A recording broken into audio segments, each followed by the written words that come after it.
지역의 현안을 시시각각 다뤄보는 헬로 이슈 토크 시간입니다. 전남은 현재 불법 폐기물로 몸살을 앓고 있습니다.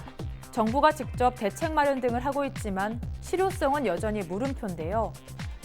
전라남도는 청정 자연을 오염시키는 방치된 불법 폐기물을 연내 전량 처리하겠다고 했지만 쉽지는 않은 상황입니다. 이와 관련된 이야기 지금 시작하겠습니다.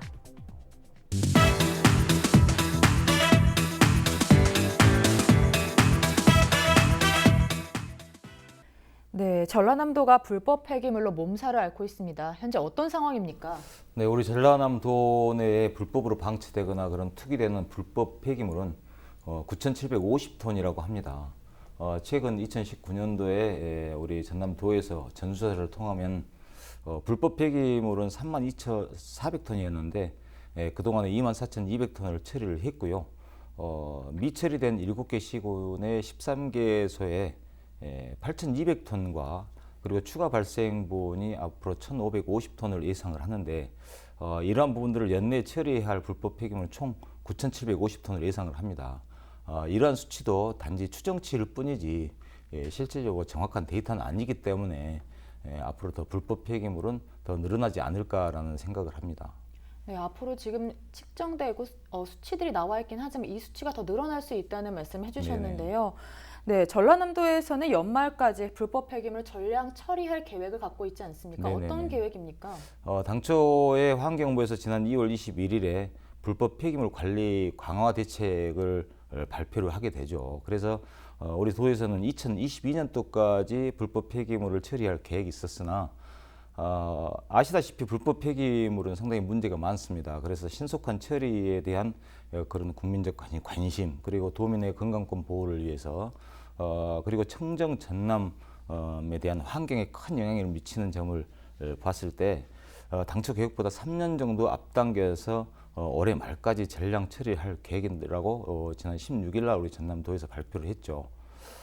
그래서 이것을 이제 처리하기 위해서는 아무래도 예산이 들어가기 때문에 우리 도에서는 국비라든가 도비를 확보를 해서 긴급 투입을 할 예정입니다. 그래서 국도비를 18억 정도 확보를 해서 지금 추진을 하고 있는데 그것만 가지고는 안 되겠죠. 또 시군과 그런 상시 점검 체계를 통해서 불법 폐기물 추가 발생을 최대한 억제하는 등 여러 가지 이 방법들을 모든 방법들을 동원해서 지금 추진을 하고 있는 계획 중입니다. 그래서 그것에 따라서 그런 불법 폐기물이 발생하게 되면은 또한 여러 가지 방법을 통해야 되는데 그 방법 중에 몇 가지를 예를 든다면은 긴급한 그 수의 계약을 허용을 해가지고 그런 폐기물을 신속하게 처리할 수 있는 방법을 만들어내야 될 것이고 그리고 또 공공처리 시설에 그런 불법 폐기물을 반입할 수 있게끔 유도를 해줘야 되는 게 우리 행정에서 해야 될 일이다. 그리고 그에 따른 또 소송도 문제가 되지 않을까라는 생각이 들어요. 그래서 뭐 행정 대집행 소송을 위한 그 법률 서비스를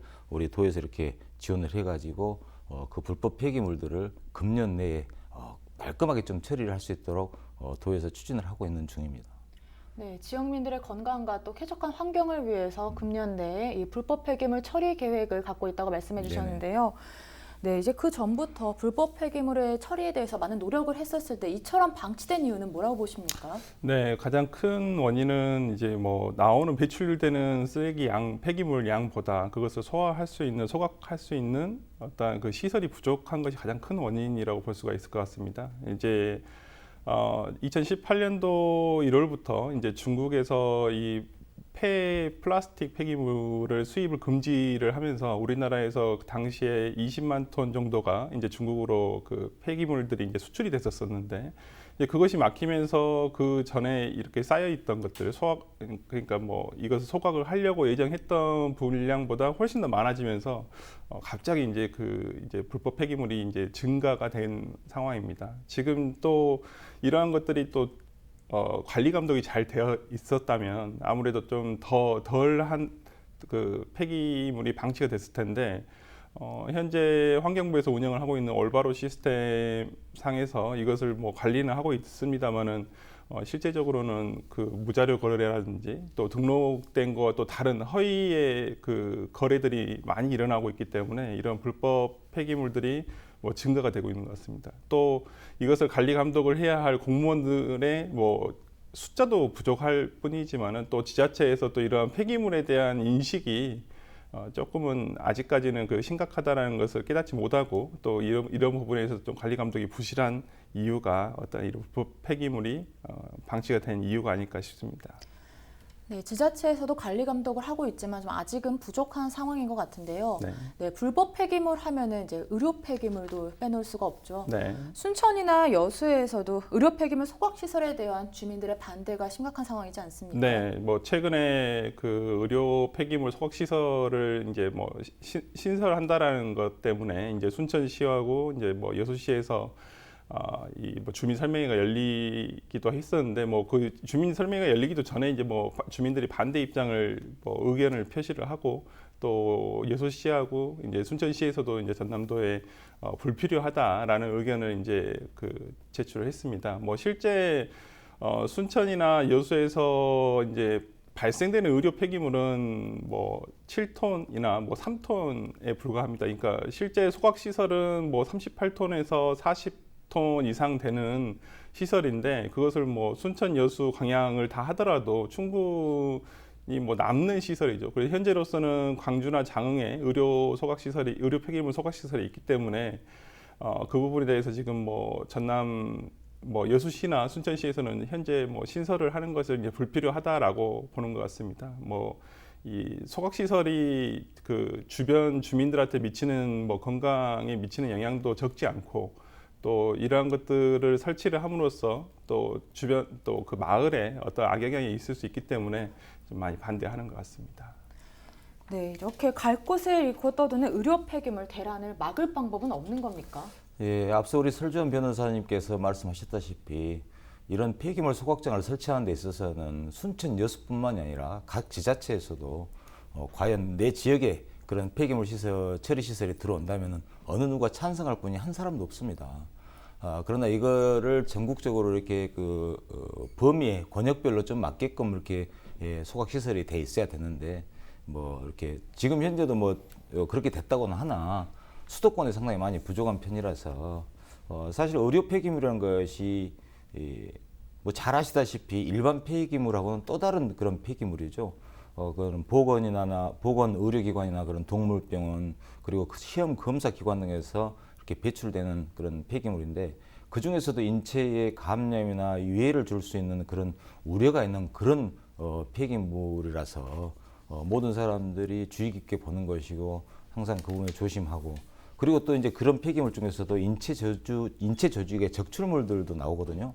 그래서 이제 그런 보건 환경 보호상 정말 의료 폐기물은 특별한 관리가 필요할 그런 폐기물이라고 생각을 합니다. 그래서 그 의료 폐기물은 그 감염성 우려 때문에라도 전용 처리 시설에만 이렇게 처리를 가능하도록 되어 있는데 의료 폐기물이라는 게 그렇습니다.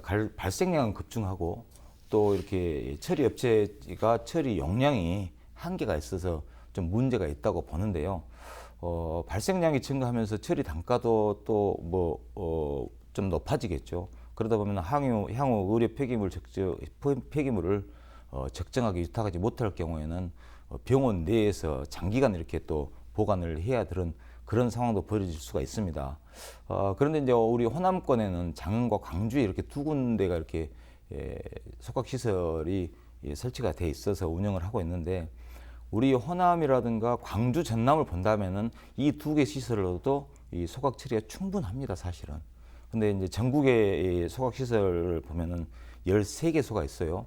수도권에 3군데, 충청권에 3군데, 호남권 2군데, 그리고 영남권에 한 5군데가 있는데 이 의료 적출 이제 폐기물들이 그 지역 내에서 소화를 시키는 게 아니고 전국 단위로 이동을 하기 때문에 그게 아마 우리 전남으로 많이 몰리는 것 같더라고요. 그래서 이제 그 소각 시설을 순천이나 여수 이렇게 우리 전남 쪽에 이렇게 시설을 하기 위해서 그런 허가 신청을 한 것 같은데 어느 지역민들이든 간에 그러한 특히나 의료 폐기물에 대해서는 아주 심각하게 생각을 하는 상황이기 때문에 반대할 수는 밖에 없는 그런 입장입니다. 그래서 좀 대란이라기보다는 좀 체계적으로 관리를 하면 되지 않을까라는 생각을 저는 합니다. 이제 대란이라기보단 체계적인 관리가 필요한 게 의료 폐기물이라고 말씀해 주셨는데요. 네, 이처럼 의료 폐기물 대란이라보다 이제 책임감을 갖다고 말씀해 주셨는데 이런 의료 폐기물 막을 방법이 없는 겁니까? 네, 현재 의료 폐기물을 이제 뭐 최근에 이제 문제가 됐던 것이 뭐 경남 쪽에서 통영이라든지 뭐 그다음에 김해 이쪽에 이제 그 의료 폐기물을 불법 방치를 한 사례가 이제 드러나면서 이 의료 폐기물에 대한 문제가 이제 나왔던 것 같습니다. 한 5개월 전의 문제인데요. 의료 폐기물은 아까 의원님께서도 말씀해 주셨다시피 이제 의료 폐기물의 종류에는 이제 뭐 아주 감염성이 높은 격리 의료 폐기물을 하고 그다음에 우리가 주사 바늘이란지 뭐 이런 것을 얘기하는 그다음 유해 의료 폐기물 그다음에 우리가 뭐 거즈라든지 뭐 기저귀라든지 이런 것들이 이제 일반 의료 폐기물입니다. 근데 이러한 것들이 그 의료 폐기물 같은 경우는 폐기물 관리법에도 있지만은 뭐 전용 소각 시설과 그다음에 전용 그 이동 차량 뭐 전용 보관 시설 이렇게 해서 의료 폐기물은 또 다른 이런 사업장 폐기물 중에서도 다른 뭐 건축 폐기물이라든지 뭐 이런 그 일반 사업장 폐기물하고는 좀 다르게 지금 보관을 하고 이동을 하고 소각 시설들을 또 정하고 있거든요. 그만큼 이 의료 폐기물이라는 것이 감염성이라든지 또 이게 불법 방치가 됐었을 때 거기에 따른 뭐 토출물이라든지 이런 것들이 주변에 어떻게 영향을 미칠지는 모르는 것이거든요. 또 바이러스가 있을 수도 있고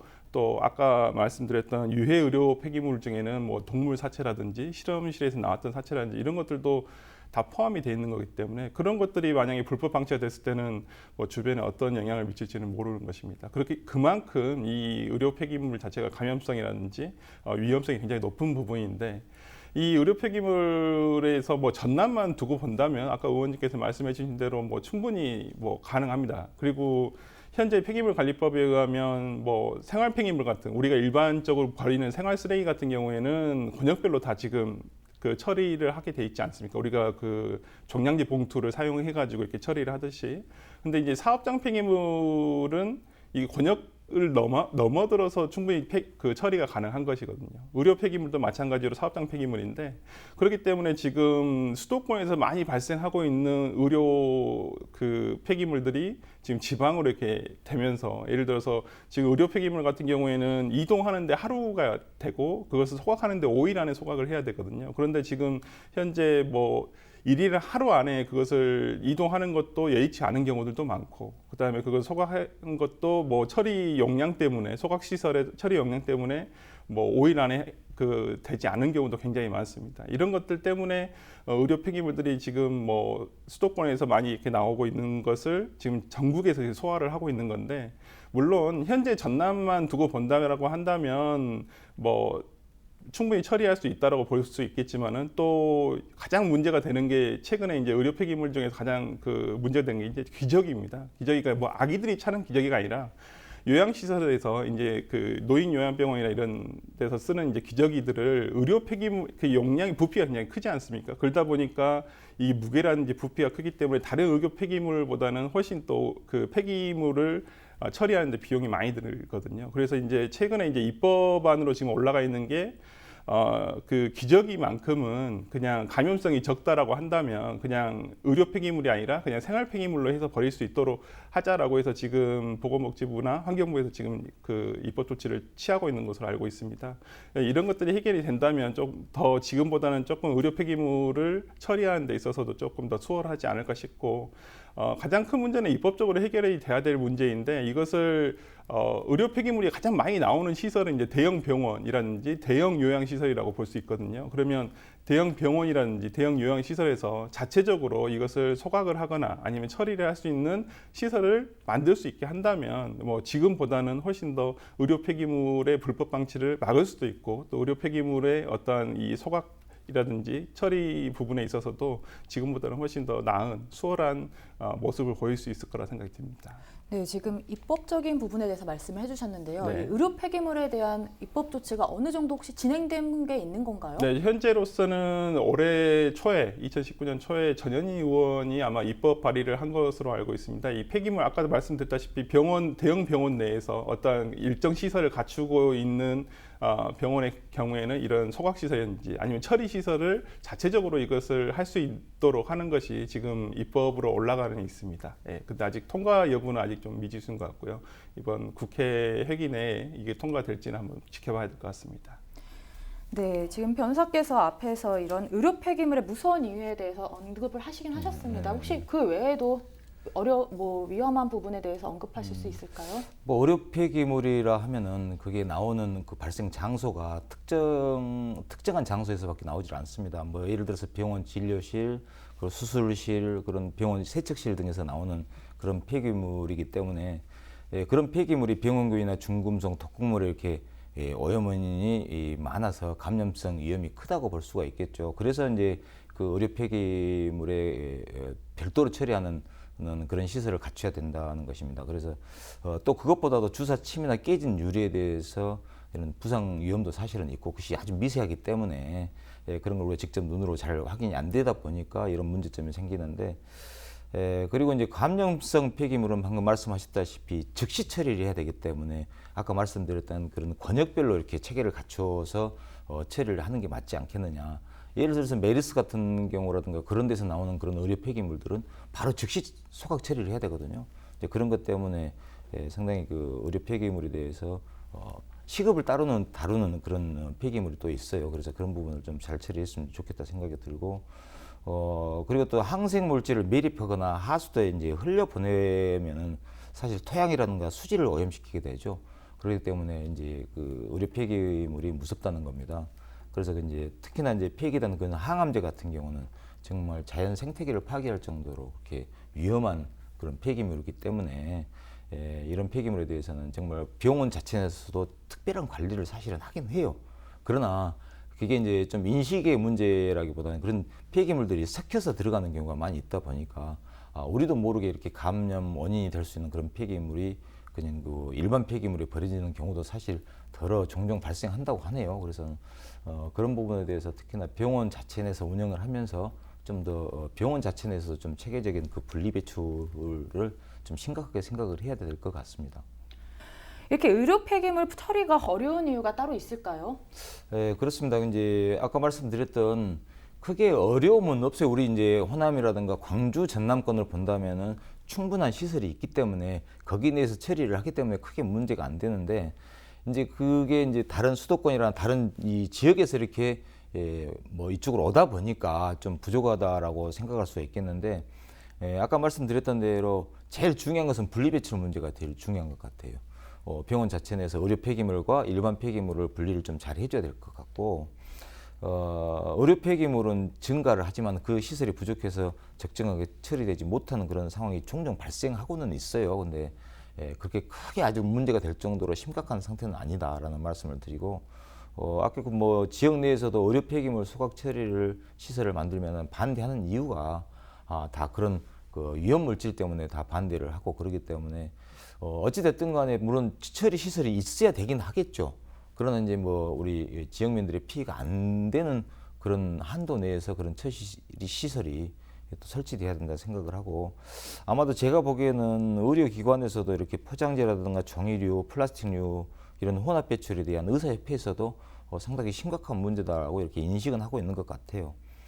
그래서 이제 처리 시설 부족에 따라서 이제 운반거리가 좀 증가하게 되겠죠. 수도권에서 이쪽으로 올라오면 아무래도 그 물류비가 좀 많이 들어가다 보니까 그런 그 의료 폐기물 처리 비용이 좀 많이 들어가고 의료 폐기물 처리가 어려운 이유에 대해서도 앞에서도 언급을 잠깐 해주시긴 하셨지만 좀 더 구체적으로 왜 의료 폐기물 처리가 어려운 겁니까? 네, 앞으로는 이런 의료 폐기물도 어떠한 좀 다변화를 해서 어떠한 처리의 다변화를 통해서 조금 더 이 폐기를 함에 있어서도 뭐 무조건 태워버린다라는 생각보다는 어떤 여러 가지 방법으로 뭐 다시 재활용할 수 있거나 아니면 뭐 굳이 의료 폐기물이 아닌 이런 것들을 해야 될 것 같고 또 대책으로는 이런 의료 폐기물 분류를 조금 체계적으로 다시 한번 정립할 필요도 있지 않을까 싶습니다. 네, 오늘 불법 폐기물과 또 의료 폐기물에 대한 전반적인 이야기를 나눠봤는데요. 지역민들의 인식 개선과 함께 또 지자체에서도 많은 관심과 감독이 필요한 것 같습니다. 오늘 이야기 여기까지 나눠보도록 하겠습니다. 두 분 고맙습니다. 불법 폐기물은 주민들의 건강과 환경에 직결된 만큼 모든 역량을 집중해 처리해야 할 것입니다. 또한 주민 스스로 폐기물 방치나 불법 투기를 하지 않는 인식들이 마련돼야 할 것 같습니다. 지금까지 헬로 이슈토크였습니다.